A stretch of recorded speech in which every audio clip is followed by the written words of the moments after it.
Es un fármaco que, si bien es cierto, lo tenemos como teoría, se dicen que era un fármaco que cuando salió era la esperanza del tratamiento de la hipertensión. Con esto nadie se muere de hipertensión. Fue bien publicitado y todo, pero al final no ha demostrado absolutamente ninguna eficacia.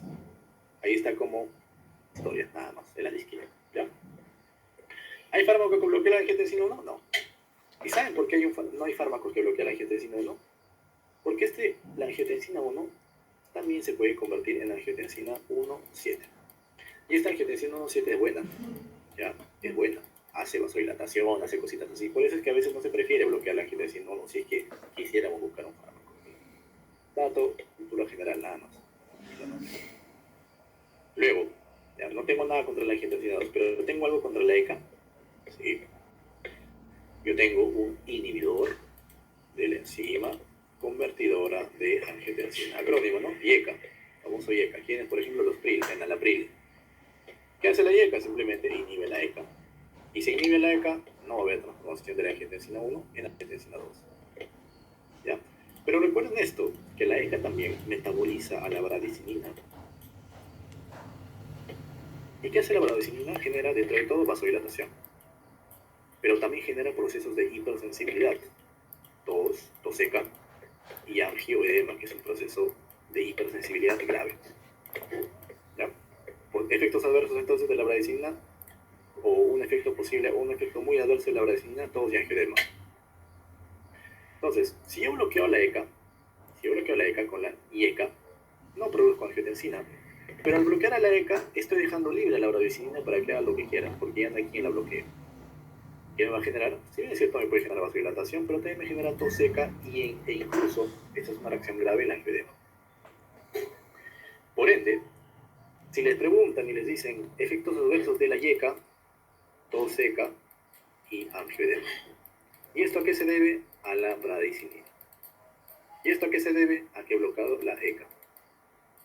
Nada más. ¿Listo? Entonces, ¿y qué ocurre entonces? Pucha, ahora estoy con tos seca, estoy con angioedema, ¿qué hago? Ya le vas a dar otro fármaco. ¿Cuál es ese fármaco? ¿Hay bloqueadores directos de la angiotensina 2? No hay. ¿Hay bloqueadores del receptor? Eso sí hay. Bloqueo el receptor AT1 y evito que la angiotensina se una a su receptor. Pero ahora sí dejo libre el ECA, ¿no? Y ya no debería tener efectos adversos de tos seca. ¿Cuál es ese fármaco? Los antagonistas del receptor de angiotensina 2. Los famosos ARA2, acrónimo nada más, antagonista al receptor de angiotensina 2. Bloquean al receptor AT1. ¿Ok? Y como bloquean al receptor AT1, no se meten con la ECA, estos fármacos no tienen esos efectos adversos de tos y angioedema. ¿Ya? El ARA2 de repente te puede dar mareos, pero nada más. De repente una hipotensión transitoria, nada más. ¿Cuál es la principal indicación de los ARA2, por ejemplo? Paciente que no tolera IECA. Los IECA son tan buenos que siempre van a ir por delante de los ARA2. Y los ARA2, la única indicación que van a tener es que un paciente no tolere IECA. Nada más. Entonces ahí tengo todos los fármacos del bloqueador del sistema renina-angiotensina aldosterona. Y si se dan cuenta, todos los fármacos al final bloquean la acción de la angiotensina 2 y lo que generan es evitar la vasoconstricción y por ende van a actuar a nivel de postcarga. No tienen mucho que ver. En realidad, si yo quisiera explicar, por ejemplo, y fundamental es por qué sí puede generar respuestas en precarga, incluso en contractibilidad, lo haría, pero eso sería confundirnos. Simplemente tengan en cuenta de que los ARA2 y los IECA se actúan a nivel de postcarga. ¿Ya?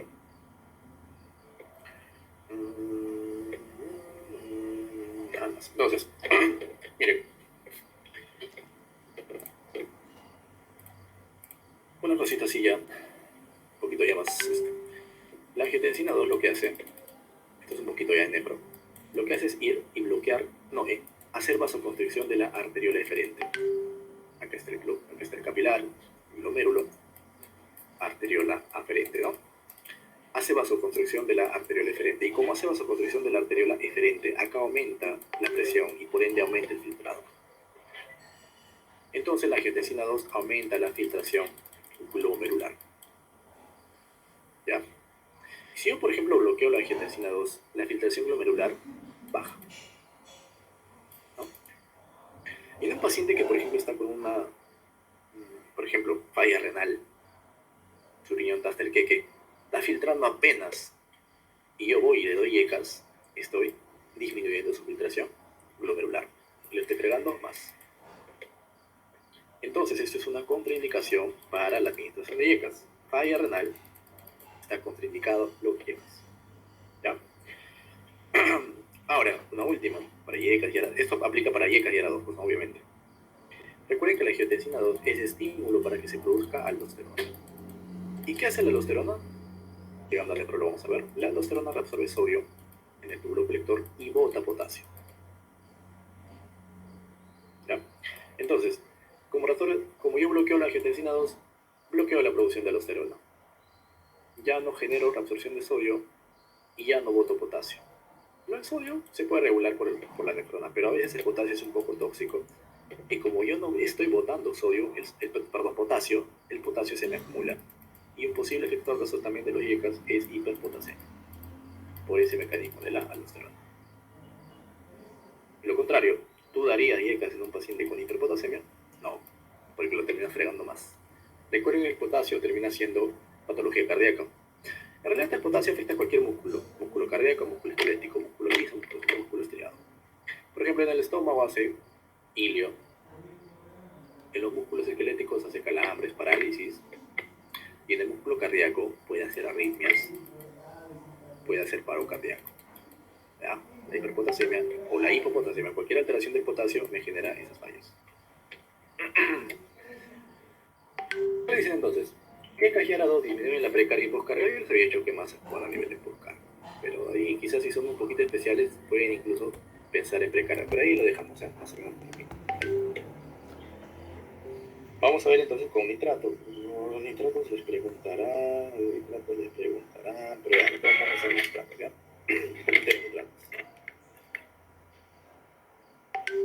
Los nitratos lo que hacen, simplemente, los nitratos, como dice su nombre, son derivados del óxido nítrico. Nitratos, óxido nítrico, nada más. Y lo que hacen los nitratos simplemente es, así a grosso modo, es donar óxido nítrico. Y el óxido nítrico es un vasodilatador. Ya es un vasodilatador, el óxido nítrico. Pero el óxido nítrico actúa a través de un segundo mensajero que es el AMP cíclico, ¿ya? El AMP cíclico, y genera vasodilatación. ¿Para qué me serviría, por ejemplo, dar óxido nítrico a estos pacientes? Por ejemplo, yo tengo un paciente que está con infarto, quiero que sus arterias se dilaten, o quiero simplemente bajarle el trabajo al corazón y evitar que le llegue mucho volumen de infartado. Hago vasodilatación de las venas, y recuerden que cuando yo hago vasodilatación de las venas, o que es lo mismo decir venodilatación, la sangre se queda en las venas, la sangre se acumula en las venas.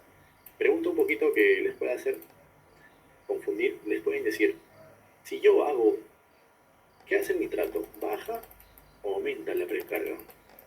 Otro que es lo siguiente, hace que las venas se dilaten, y como se dilaten empiezan a acumular o empiezan a reservar más volumen. Y como se están quedando con el volumen de las venas, se están quedando con el volumen de la sangre, hay mucho menos volumen que le llega al corazón. Y como hay mucho menos volumen que le llega al corazón, disminuye la precarga. Oye, pero ¿por qué no las venas? Es que los nitratos son más selectivos de las venas. Si no, por ejemplo, nitratos usaríamos en hipertensión también, ¿no? Y no se usan. Es que los nitratos son más selectivos de las venas. Y los nitratos, ratitos de nitratos, solamente nos sirven para la parte sintomatológica de los pacientes con infarto. No me mejoran la supervivencia, no me mejoran el cuadro, simplemente para su dolor le dan nitratos. Nada, absolutamente nada más. ¿Ya? Te dicen los nitratos actúan a través de NADPH, pucha que la dudo, que será NADPH. La hidralacina es un vasodilatador, ¿ok? Es un vasodilatador. Produce vasoconstricción, le dicen, a través de los aumentos de los niveles de GNP cíclico. Acá les voy a hablar un poquito de proteína G, ¿ok? Siempre la proteína G nosotros la dividimos en proteína GI, proteína GQ y proteína GS. La proteína GI, les hablaba en plaquetas, siempre es la inhibidora, inhibe algo. Y si inhibe algo, generalmente va a hacer que una función no se dé. Por ejemplo, una GI por ende no puede hacer vasoconstricción, no puede hacer broncoconstricción, no puede hacer ese tipo de situaciones, ¿ya? Un GQ es siempre estimulador, aumenta los niveles de calcio, y los niveles de calcio, recuerden, para todo esto aplica para la mayoría de casos, el calcio siempre va a mover algo, va a ser broncoconstricción, va a ser vasoconstricción, va a ser secreción, lo que sea. Entonces el HOCU actúa con calcio. Y la GS actúa con AMP cíclico, AMP cíclico, ¿ya? AMP cíclico. Y el AMP cíclico puede generar en algunos casos broncoconstricción, broncolilatación, pero lo más general es que a veces se opone incluso a lo que es el GQ, hace acciones inversas. Esto de la proteína GQ nos llevaría tiempo explicarlo, pero ya no nos interesa mucho. Sobre todo lo decía por el gen específico. Entonces acá dice, miren, si yo por ejemplo no sé nada, pues a veces hay preguntas que incluso si no las sabes las puedes contestar. Digamos, yo no sé nada de esto de acá, y leo acá, hidralacina, oye, ¿qué será la hidralacina? ¿Qué es esto? Produce vasoconstricción, pues, a través del aumento, ¿qué será el gen cíclico? Pero acá te dicen, mira, si yo borro todo esto,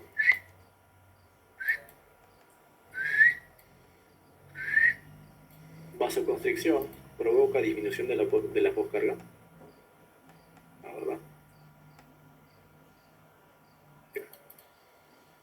Ya preguntas que se te hacía. Yo borro todo este floro, no sé esto, no sé lo de abajo tampoco. Vasoconstricción no disminuye la poscarga, la vasoconstricción aumenta la poscarga, ¿no? Entonces esto es falso, ¿no? Falso. Pero acá dice verdadero, lamentablemente. Luego, pues, digamos que por A, digamos, te llega falso, ya, pues, ya, pues pasa. Luego tenemos, acá te dice nimodipino. Esto del nimodipino va a actuar, o es un fármaco que está dentro de los fármacos que son los calcio antagonistas, ¿ya? Calcio antagonistas. Los calcio antagonistas, como su nombre lo dice, son solamente bloqueadores de los canales de calcio. En el músculo liso, cuando yo tengo músculo liso vascular, yo tengo canales de calcio acá. El calcio se va a unir o va a pasar a través de ese canal, y les había dicho que el calcio contrae. Si yo quiero, por ejemplo, tratar la hipertensión se supone que voy a tratarla bajando la vasoconstricción, podría bloquear esos canales, ¿no? Para evitar esa vasoconstricción. Y por ende doy calcio antagonistas. Los calcio antagonistas simplemente bloquean ese receptor o ese canal de calcio. ¿Ya? Ahora, no solamente eso, si nos da el tiempo vamos a hacer nosotros potencial de acción, y en el potencial de acción del músculo cardíaco, recuerden que también interviene el calcio. O sea, tú me dices que en el corazón también hay canales de calcio, sí. ¿Y esos fármacos podrían actuar acá? Sí.